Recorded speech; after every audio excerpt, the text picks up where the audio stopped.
Connie Moser, and I'd like to welcome you to another edition of Nights at the Round Table, brought to you by pwcnews.us and our producer, Bill Golden. My guest today is Zach Tamer. Zach, Hi. Thank you so much for joining me. Thank you for having me. Zach is an author, and you've written a lot of short stories and poems, and I'm not going to read your whole bio because they're going to publish it for you, but we will hold up your book because that's always important. Yes, it's the story of the Snugglefink. Can you tell me a little bit about it? So it's a book that I actually started as a poem when I was in college, and I decided that at some point in life I wanted to publish something, and I thought that this had a good message. That poem had a good message for a children's book. It has an environmental message, but it also teaches compassion for really the world around us. And there was a whole series of poems like these that I wrote in college.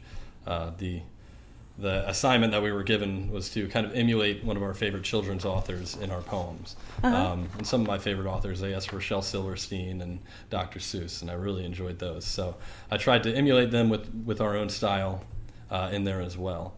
And a couple of years ago, I kind of looked back on those, and it had been a while since I'd looked at them because I graduated from there in 2006. So, and once I started looking at them again, I realized I really wanted to get on it and start trying to publish it.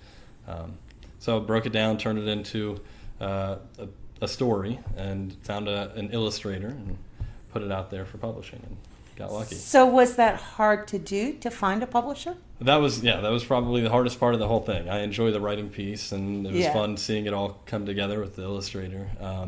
Finding the publisher took a lot of time. It took basically 2 years, really. So I mean, putting it out to a lot of different places. Sometimes hearing back, other times not hearing back at all. It can be frustrating, but at the same time, it's all part of the process. Did you have help doing that, or you did that all on your own? Finding the publisher, I did that all on my own. So it was just trial and error. At first, I had no idea what I was doing. So the first couple, I'm sure, they probably were looking for a lot more when I sent everything in. But I started reading up and researching more and learning what I needed to turn in with it all. So is it contagious now? Do you want to continue to do that? Yes, I definitely do. I'm working on a collaborative poetry book with my father, actually. He's always written stuff too, and my mom likes to write as well, so it's kind of something I've grown up enjoying. Your whole family. Yeah, so we're hoping to maybe get something probably self-published for poetry, since it's not a huge market. And I also have hopefully the sequel for this book.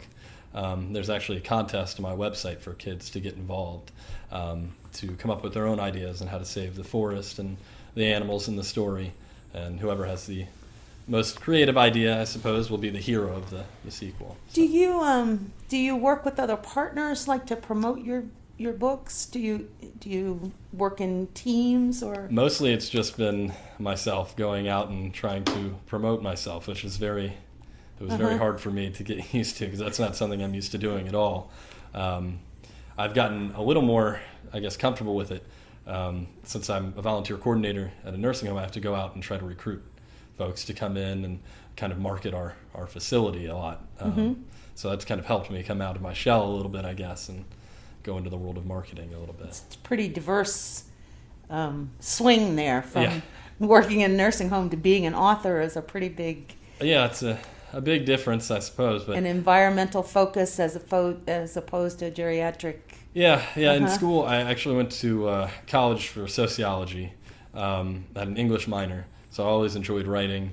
But in sociology, learned, I guess, a lot of different aspects of the world around us.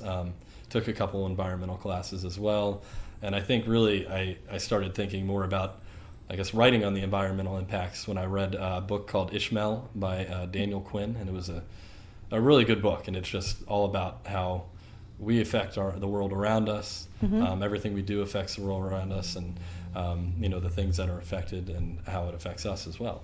And it really made a big impact, and I decided I wanted to start writing some more in that topic.